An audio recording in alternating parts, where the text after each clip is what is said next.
The 12 Dancing Princesses. A retelling from the original story by the Brothers Grimm.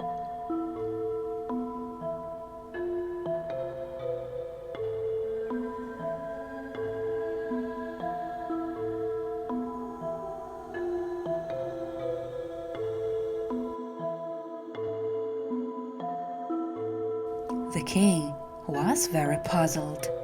He had 12 daughters, each one as beautiful as the moon and the stars, and he loved them above all the riches in his kingdom.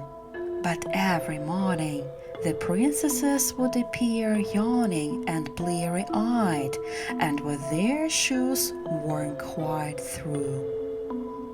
Every evening the king would kiss them good night and lock the door behind him. So, how did they get out? And where did they go? The princesses certainly were not letting on.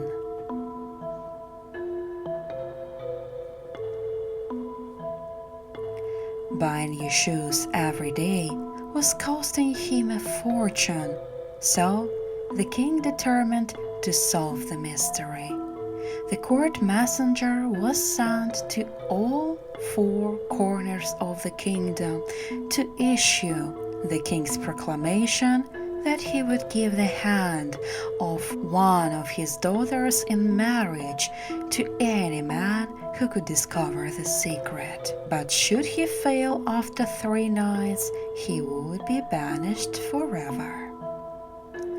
Needless to say, there were plenty of young men willing to risk banishment to win such a prize, but they soon found the princesses were too clever by half.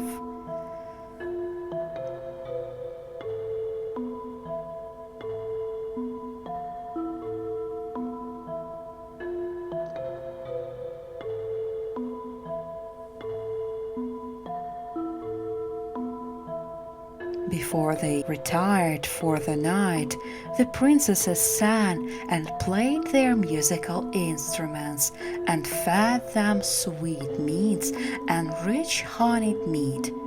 Before they realized it, morning had come, and they were the sleepy princesses and 12 pairs of worn-out shoes. The king was beside himself. Only the court shoemaker went about with a smile on his face. Now, into the kingdom, at this time, there wandered a penniless soldier. He read the proclamation and had just decided to try his luck when an old woman came slowly down the dusty road.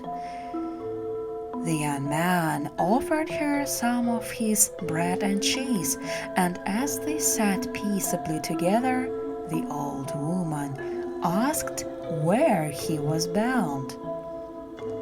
When he had explained, she said, "Well, I may be able to help you.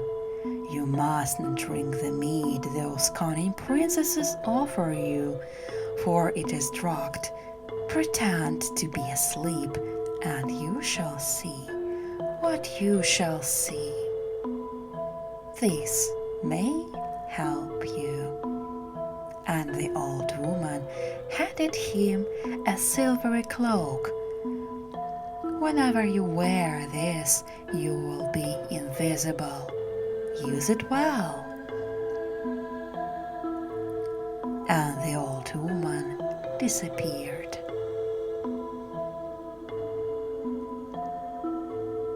"Well, perhaps I will succeed now. I have magic on my side," murmured the young man as he set off for the palace. By now, the king was tearing his hair out. The court shoemaker had taken on extra cobblers to help keep up with the demand for new shoes every day.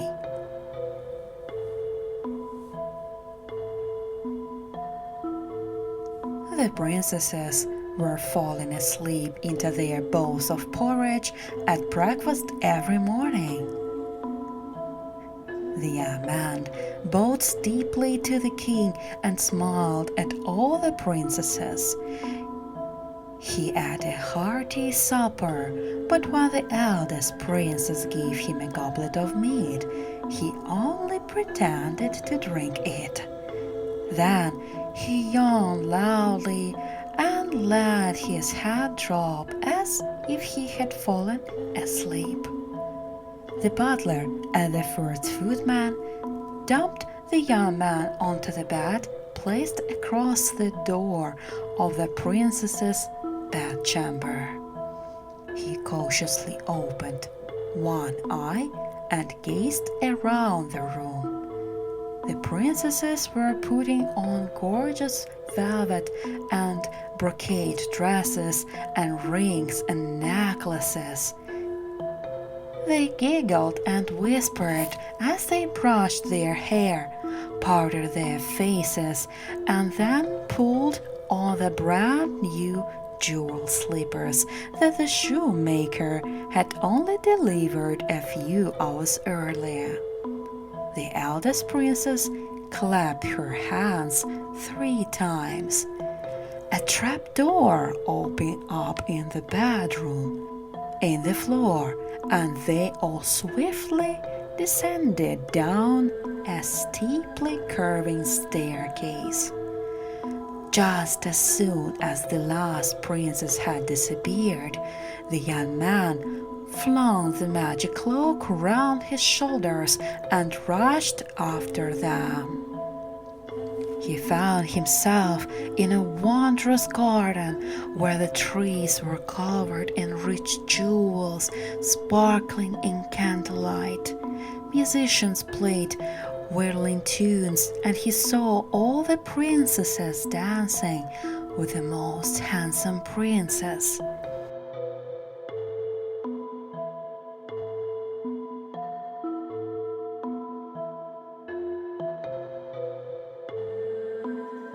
The young man was spellbound, but he managed to keep his wits about him. He reached up and broke off a branch from one of the jeweled trees and hid it under his cloak. Then he ran back and lay down on his bed as though he had never stirred. So it happened on the second and the third nights. It was with a weary voice that the king asked the young man at breakfast on the 4th day if he had found out where the princesses went at night. The king sat up very quickly when the young man told his tale and produced the branches from the trees. The king was delighted, and the young man chose the youngest sister for his bride. And they all lived happily ever after. Except, of course, the court shoemaker, who always made the young man's shoes just a little too tight, so they pinched.